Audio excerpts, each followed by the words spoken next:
Essa operação nasce de uma investigação originariamente na Bahia.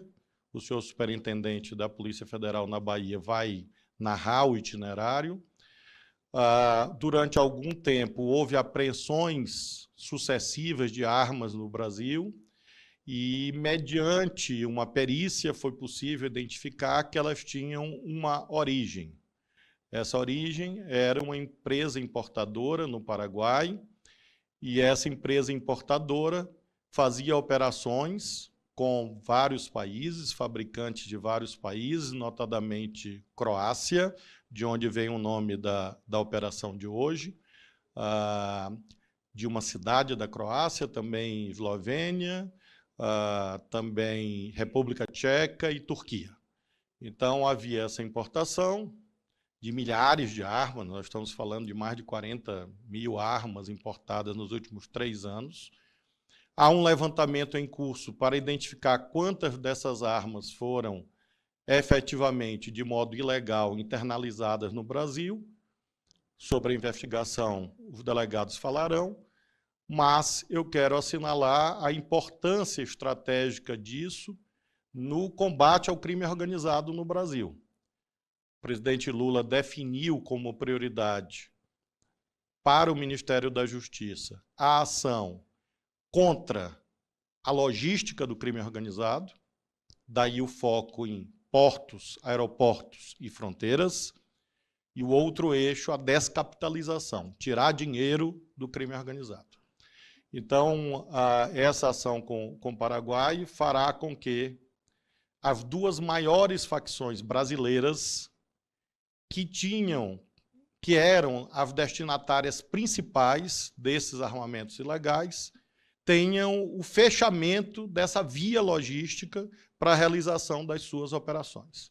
Então, é algo que tem impacto no Brasil, muito forte, e impacto, claro, no Paraguai, que o senhor ministro Halil vai fazer alusão em seguida. Nós consideramos que esse trabalho é complementar, por exemplo, a GLO em portos e aeroportos, e também o fortalecimento da atuação da Polícia Federal, do Exército, das demais forças nas fronteiras.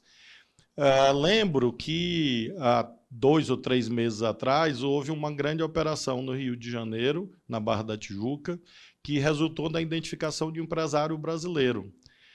Essa identificação, cuja residência possuía, na ocasião, 47 fuzis, permitiu desdobramentos, em que, por exemplo, uma fábrica clandestina em Belo Horizonte foi localizada, com a fachada de uma fábrica de móveis, mas, na verdade, era uma montadora de armas. E, na sequência, um dos importadores do Rio de Janeiro foi preso. Ele importava componentes da Polônia e montava essas armas no Brasil. Por que eu ilustro com esse caso? Porque há convicção, tanto da nossa equipe brasileira quanto da equipe paraguaia, que esse é um início.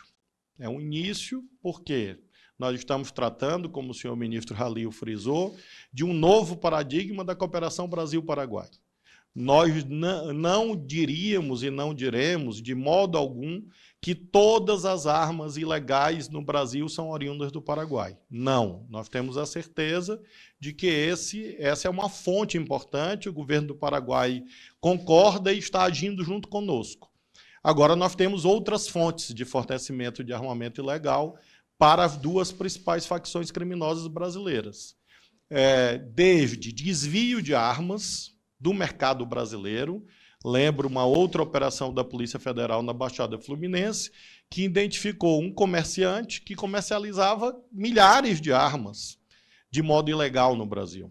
Essa operação também nesse ano. Nós temos esses montadores clandestinos de armas. O fato é que nós temos pelo menos essas 3 fontes. Armas legais no Brasil, que se transformam em ilegais. Se transformam como? Se transformam pela falsa declaração de roubos e furtos, por exemplo. Então, nós temos pessoas que têm autorização de portar arma, por conta de uma legislação passada equivocada, compraram dezenas de armas e, tempos depois, essas armas aparecem em apreensões feitas em organizações criminosas. Eu não afirmo que essas pessoas são criminosas, mas afirmo, e os dados mostram isso, que há armas legais no Brasil que são falsamente roubadas e furtadas e que são conduzidas às duas principais facções brasileiras e todas as demais ramificações no nosso vasto território nacional. Nós temos essas montadoras clandestinas e nós temos essa origem no Paraguai. Lembro que o Brasil tem 16.500 quilômetros de fronteira e isso faz com que haja essa cooperação do mundo do crime. A presença das autoridades do Paraguai aqui, do senhor ministro Jalil e da Fiscalia, mostra que há, em contraposição a essa atuação transnacional do crime organizado, uma atuação cooperada, articulada entre o Brasil e os países vizinhos, notadamente o Paraguai, porque foi, repito, uma determinação pessoal do presidente Santiago Penha. Eu faço questão de frisar que tudo isto, há o trabalho investigativo da Polícia Federal, mas a cooperação que complementa esse trabalho exitoso, magnífico da nossa equipe na Bahia e em outros estados, só foi possível por uma determinação política do presidente do Paraguai, do ministro Jalil, do ministro Henrique Riera, do ministro Bartini, todas as autoridades do Paraguai, da Fiscalia, com as quais nós temos interagido.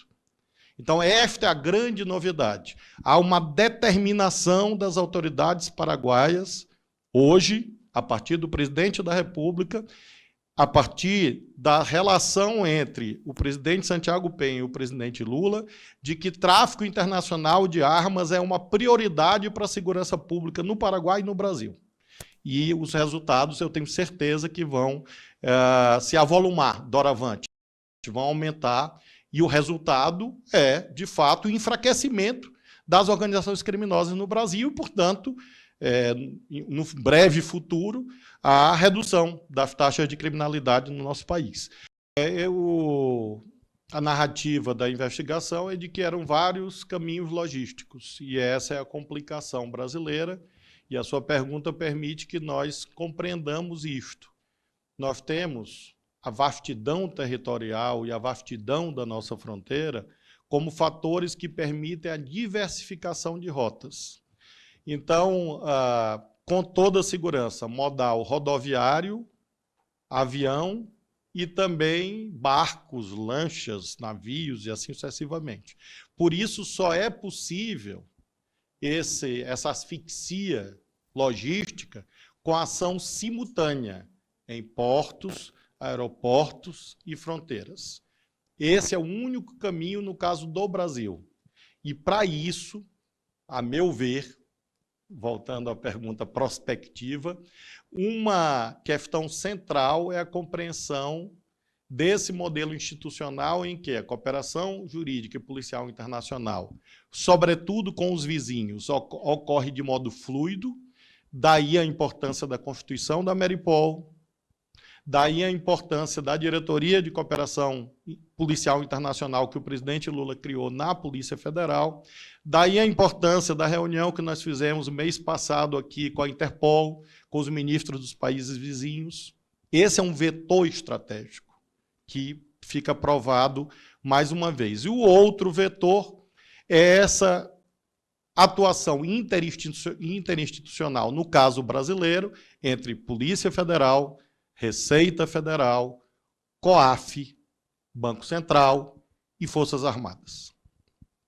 Esse arranjo institucional, envolvendo, claro, também os estados, é decisivo, doravante. E esse resultado de hoje mostra o quão isso é eficiente.